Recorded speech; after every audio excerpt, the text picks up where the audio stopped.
mwumvishe ibiganiro byinshi ariko iki cyo nagahebuzo ngiye kubabwira ku bantu batekenika abandi bagenda bajya gusenga ngo bari guhirika ngo turaguhiritse ngo turagupfunditse.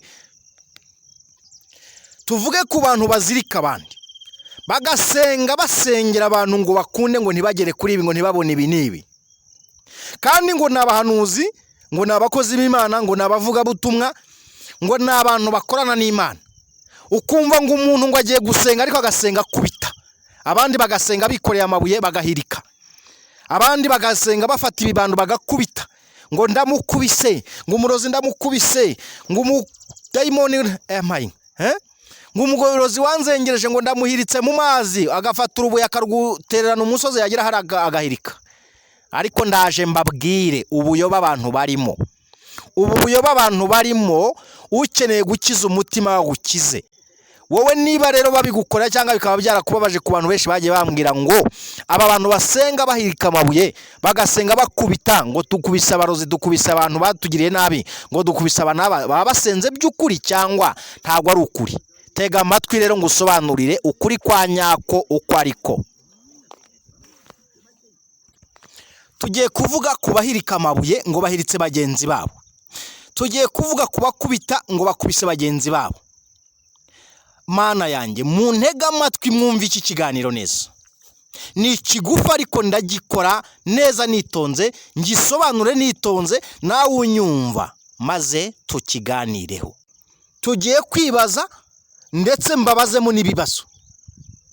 Ujya ibibazo ngiye kubazamo ujya ubibaza umuntu nawe ubikora. Reka tubanze twibaza.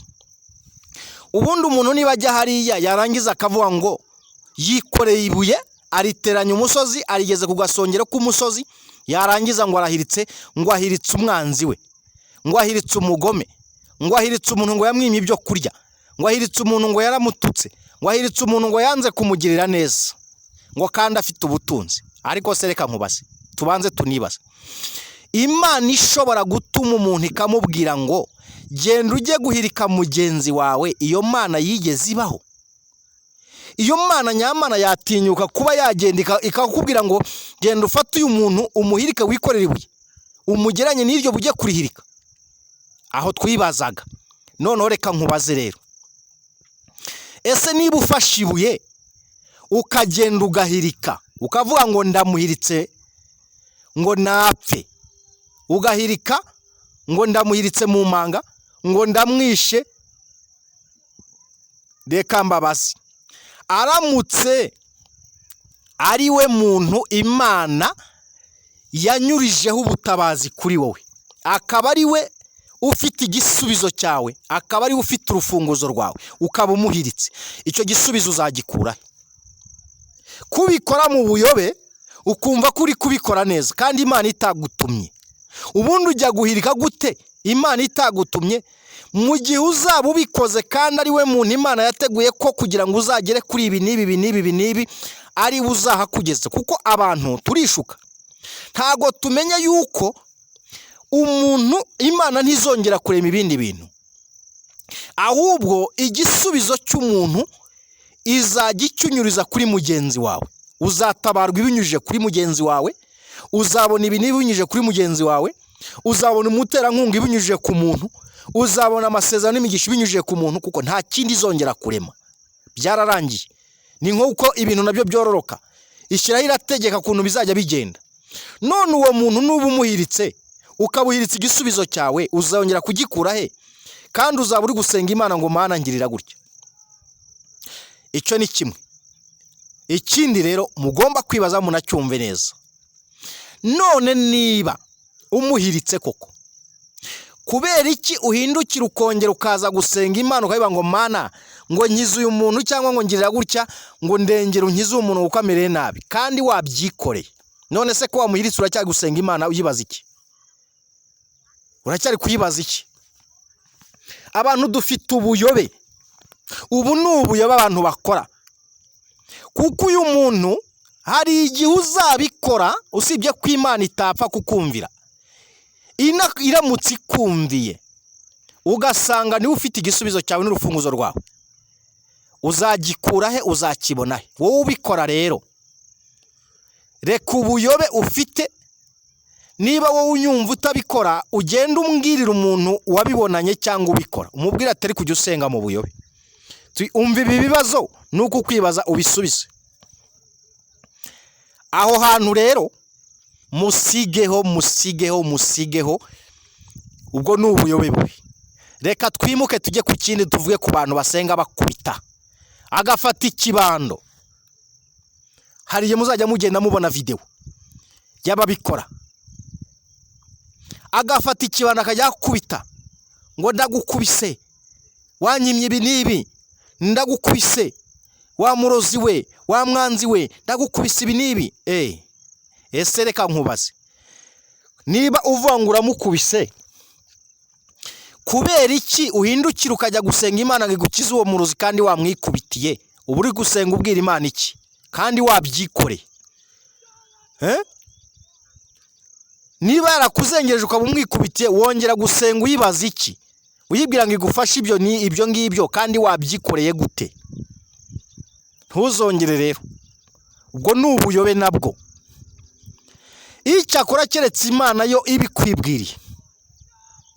Ariko niba ibikubwiye, ntago mpamya ko yakubwira ngo genda ukubita umuntu kuko yanze kuguha amafaranga ngo uramukubise. Hari ugusenga nabi. Ndamukubise, ndamwishe. Umwanya w'umuntu na Satani ubwe yaravuze, kandi arabakeba, yaravuze ngo murwanye Satani nawe azabahunga. Ntago yavuze ngo tumwice.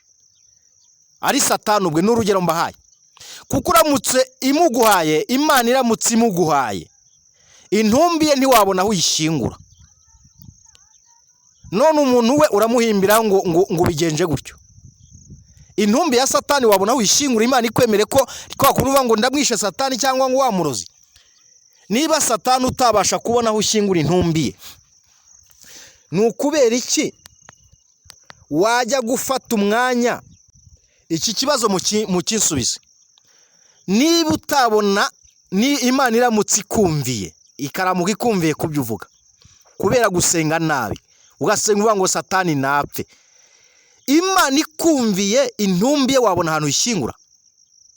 Ko ni pusi wawe mu rugo yipfuye, ubwayo ari pusi, ugira ubwoba bwo kwishingura ugashaka abantu bajya kwikujugunyira, ntuyishyira no guhisambu yawe. Ubwo intumbi ya Satani ubona hari aho wayishyira? Noneho ngaho reba gusenga nabi uvuga ngo umuntu ngo ibi nibi ngo Satani, cyangwa se ngo uyu muntu ngo ndamukubise, ngo yanyimye ibi nibi, ngo ndamwishe, ngo uyu murozi ngibiki, uramukubise. Niba umwikubitiye n'icyo gisenga ukibaza Imana. Hari ubuyoba abantu dufite, hari ubuyoba abantu bajyamo batabizi, ugasanga ibintu bari gukora ibintu bitari ngombwa. Musigeho ibyo mukora, ibyo musenga mu gusenga Imana zitazwi, nka zimwe Paulo yavuze. Ni bya bicaniro bubaka by'Imana zabo, ni ukwiremera amagambo yabo bwite, ariko atari Imana ibivuze. Icyo nemera cy'Imana izagutegeka umwuka wayo wera, n'ugutegeka ikintu uzagikore. Ariko niba ari amarangamutima yawe, sigaho.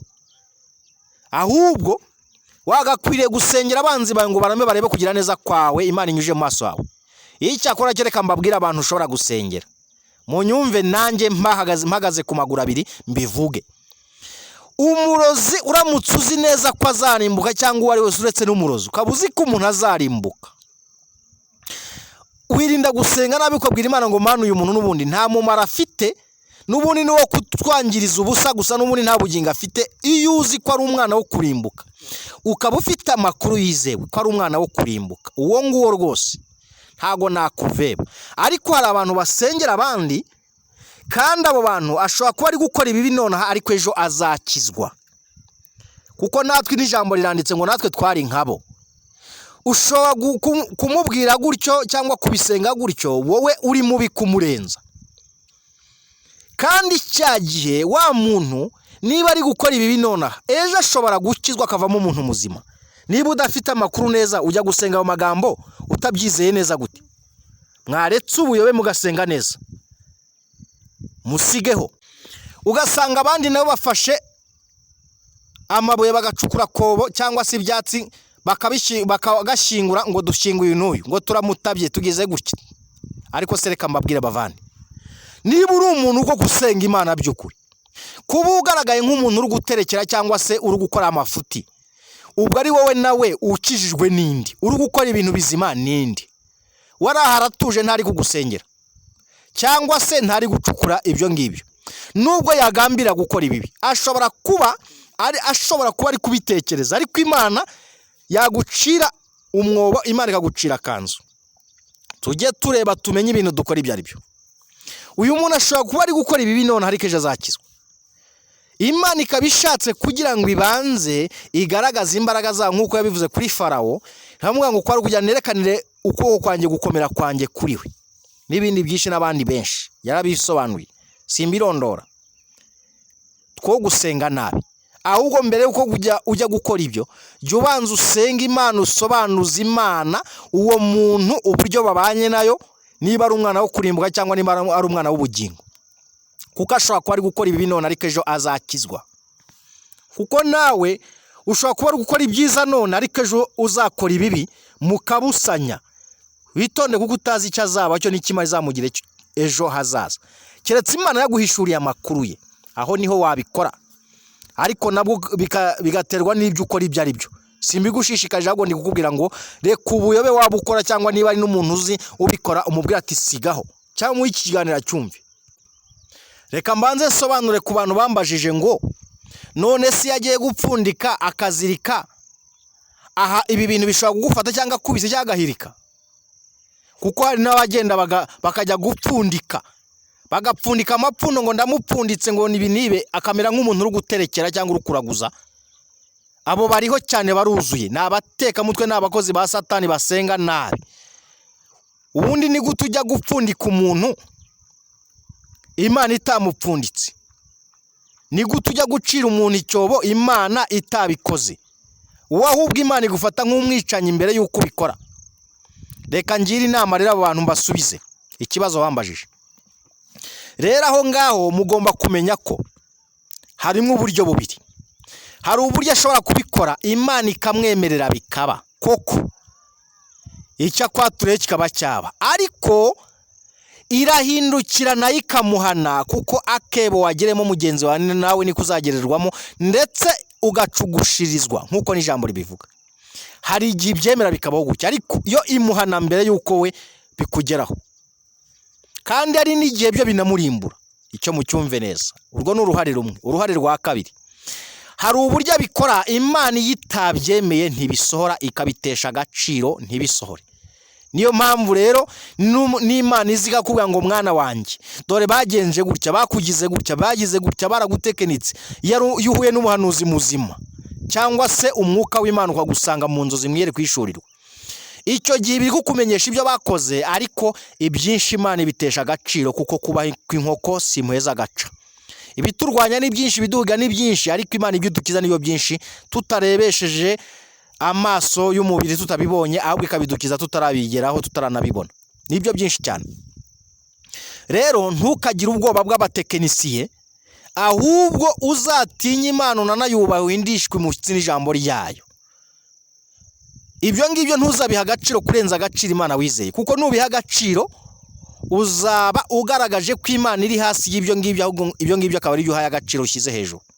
Ibyiza rero Imana agaciro, wumve ko ari iri hejuru ya byose kandi ibasha kuyobora byose, ariyo yabiremye. Aba ari byo Imana aba ari uha agaciro kurenza ibyo ngibyo wari buha agaciro, wari bugirira ubwoba. Aho nizere ko mbahaye igisubizo cyuzuye, nawe ubitubwire muri comment uko ubibona, ariko nicyo gisubizo cyuzuye nguhaye. Ikindi, kuba umuntu yabikora ntago uzamubuza. Twebwe tuba tugira ngo tubagire inama mu bamenye gusa, kuko ni nk'uko umuntu aba afite umunwa ariko utamubuza kuvuga. Niyo yavuga ibibi bimukora ariko akavuga, kuko Imana yatanze akanwa n'ururimi kugira ngo ruvuge. Ariko ageze muri Yakobo 3:1 aravanga ururimi rutagengwa rwuzuye ubusagwe bwica. Iyo atarukontorora ruramuhitana. Aho rero niho ugomba gusobanukirwa neza, ukamenya ko ugomba guha Imana agaciro kurenza uko uha uwo muroza agaciro. Ugomba kumva ko we atari hejuru y'Imana, ahubwo Imana iri hejuru ye. Ukumva ko we atayiyobora, ahubwo w'Imana yo kwiyobora uwo nguwo. Iyo ugiriye ubwoba rero umurozi, ukagira ubwoba uwo nguwo utekinika ibyo ngibyo, ukagira ubwoba uwo nguwo ukora ibyo, icyo gihe uba uhaye agaciro wa wundi ukora ibyo kurenza Imana wizeye, kuyiha agaciro. Niyo mpamvu ukwiriye kuha Imana agaciro kurenza uwo muntu ukora ibyo ngibyo. Aho rero mboneraho no kubabwira ngo ntimukajye mubyitaho, ahubwo mujye mwita ku cyo wavuganye n'Imana, urinde ikibitsanyo yaguhaye kandi urinde agakiza kawe kari muri wowe, urinde ijambo ryawe Imana yagushyizemo. Reka twikomereze. Reka rero nsoze mbabwira ngo niba wowe warabikoze unyumva cyangwa umva ikiganiro, usaba Imana imbabazi kuko warakosheje. Aho ngaho wasenze mu buyobe kandi wakoze ibidakorwa, aho ngaho uzi wikosore. Twimuke. Niba wowe utarabikoze ukaba ubyumvishe barabigukoze, wigira ubwoba, ahubwo wowe ufata umwanya wo kumva ko ugomba guha Imana agaciro kurenza uko waha abantu agaciro bakora ibyo. Mu mwanya wabo uzabubahire uko bari, ariko ntugaterwe ubwoba n'ibyo bakora ngo bisumbishe ububasha bw'Imana. Oya. Noneho niba hari uwuzi wabikorewe cyangwa uzi ko bamubeshye, umubwiye ati rwose hindukira kuko twumvishe neza ko harimo abantu basenga nabi. Ububwire tubutambutsa kugira ngo bufashe benshi, tukabasobanurira ibibasha kuba byakangiza abantu, ahubwo barusheho kumenya ukuri maze bahindukire. Reka nsoreza rero mbabwira ngo nakagaruka mu kiganiro kindi tuzakurikizaho ko Umwami azadushoboza. Ndabakunda. Bye bye.